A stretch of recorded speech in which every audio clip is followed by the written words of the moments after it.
take a look at your license. You have to understand that this time of night why that sign is there.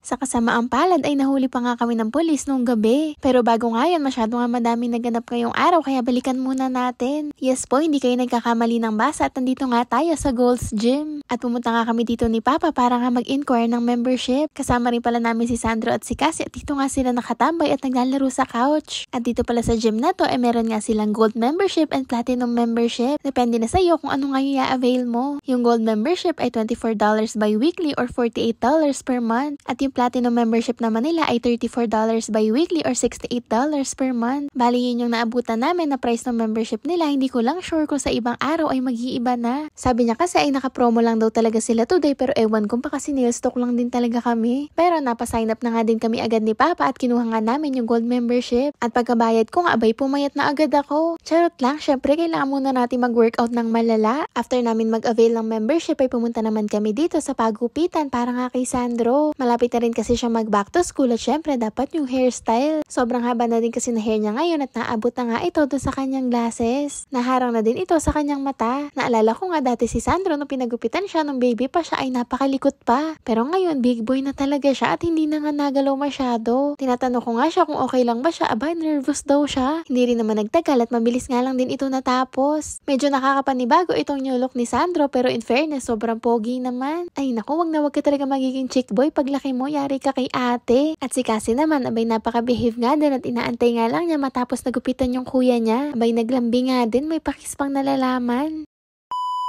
After namin pumunta sa gym, pagupitan si Sandro ay may sunod na naman tayong pupuntahan. Sabi ko naman sa inyo, madami talaga tayong ganap for today's video. At pupunta nga kami ngayon sa birthday celebration ni Mami Ann in Canada. Yes po, celebration ulit ng birthday niya. At dito nga ito ginanap sa Gogi Korean Barbecue. At only pala ito, kaya naman talaga mapapalaban tayo. Ay nako, ewan ko ba, kakasign up lang natin sa gym pero ito nga kakain agad tayo ng napakadami. At first time ko lang din pala makakakain dito. Habang nag-aantay ka nga ng mga in-order mong meat at kung ano pa ay pwede ka na kumuha dito ng sauce. At syempre, only nga din yung rice nila kaya kumuha na rin kami. At grabe nga, napakalaki ng dalawang rice cooker nila dito. Talaga namang hindi ka mauubusan. At bukod sa sauce, sa rice, ay syempre, only nga din ang kanilang mga side dish. Bukod sa kimchi, ay kumuha nga din kami nitong favorite kong pickled radish. At meron pa nga sila ditong note na bawal may leftover at meron pa nga fee every 100 grams. Kaya talaga naman bawal takaw tigay, dapat pa konti-konti lang ang kuha. Ay syempre, mahirap pang may tira at mapapabayad ka nga. Ang hirap talaga mag-diet kapag ganito kadami nakikita mong food sa harapan mo. Kaya bukas na lang din tayo magsimulang mag-diet. At meron din pala silang ibibigay sa inyong papel at pwede nyo nga dun ilagay kung ano yung orderin nyo. Nang matapos na kaming kumain, ay kinantahan na nga namin si Ate Mary Ann.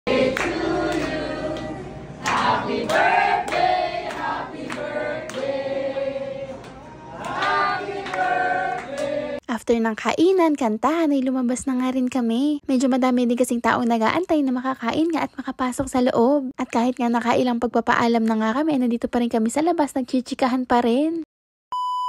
At ito na nga, habang nasa biyahe kami pa uwi ay nagulat kami, may color red and blue nasa likod namin. Ang ibig sabihin nga ay nahuli na kami ng pulis at pinapatigil kami sa gilid. Kaya si Papa agad din naman siyang tumigil sa gilid at nilabas naman agad niya yung registration ng sasakyan pati na yung license niya. Pero thank you Lord, nakalusot nga kami dito at hindi natikitan si Papa.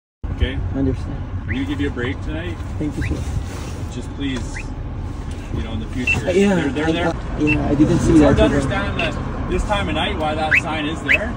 But during the day, if you come back down here, you'll realize this 42nd Avenue. Finally, after nga namin makakuha ng membership kahapon ay ngayon na nga ang aming day 1 ng pag-gym. Pagkapasok nga namin sa loob, ginay din kami, binigyan nga kami ng QR code at nakita nga namin itong weighing scale. Yun nga lang, hindi siya digital kaya nga nahirapan kami at hindi nga rin namin ito na-gets. Sabi ni Papa, alam niya kung paano pero hindi rin naman namin naintindihan. At ang maganda nga dito sa Gold's Gym ay meron yung women's section. Pero dahil hindi rin naman ako mag-isa, kasama ko rin naman si Papa kaya hindi na rin ako doon nagstay. At ang unang ginawa nga namin workout ay itong parang hagdan. Diyos ko, napagod ako dito pero tinuloy nga namin ito ng basketball naman. Actually, kanina pa nga sana kami maglalaro, yun nga lang may nagzuzumba dito kanina. Kaya hinintay muna namin itong matapos tapos sumiram nga rin kami ng bola tsaka kami nakapaglaro. Buti na nga lang maaga-aga rin kami nakarating dito sa court dahil madami na nga rin agad tao na sumunod sa amin. Dalawa lang din kasi yung available na ring dito at least nga nandito kami sa isa. Pero syempre, hindi pa nga rin kami natapos sa pagbabasketball. At ito nga, nag-ikot nag-ikot-ikot pa kami dito. Ito nga si Papa, hindi ko alam kung nagwo-workout ba to o may nilalabas. Kasi parang ganito yung itsura kapag may nilalabas ka nga sa CR, basta alam nyo na yun. Na-curious nga din ako kung kaya ko ba tong equipment na to, kaya tinry ko nga rin. Sayang din naman yung monthly na binabayad natin kung hindi nga natin ito susulitin. Yun nga lang, parang puro reklamo nga lang ang ginawa ko at hirap na hirap ako. Hindi ko nga rin alam kung tama ba tong ginagawa namin, basta sinusundan nga lang namin yung picture. Etong si Papa, day 1 pa nga lang ng pag-gym namin, abay meron na nga daw siya agad na abs. Abay mapapasana all na nga lang ako. Kung meron na nga siyang abs ngayon pa lang, sana pala hindi na kami nagbabayad monthly dito at day 1 pa nga lang ay okay na siya. Nag-enjoy nga din kami sa pag-ikot-ikot dito at pagtatry nga ng iba't ibang equipment nila. Pero sa itsura nga ni Papa, hindi ko sure kung nag-enjoy ba siya dito o para nagsisisi na nga siya.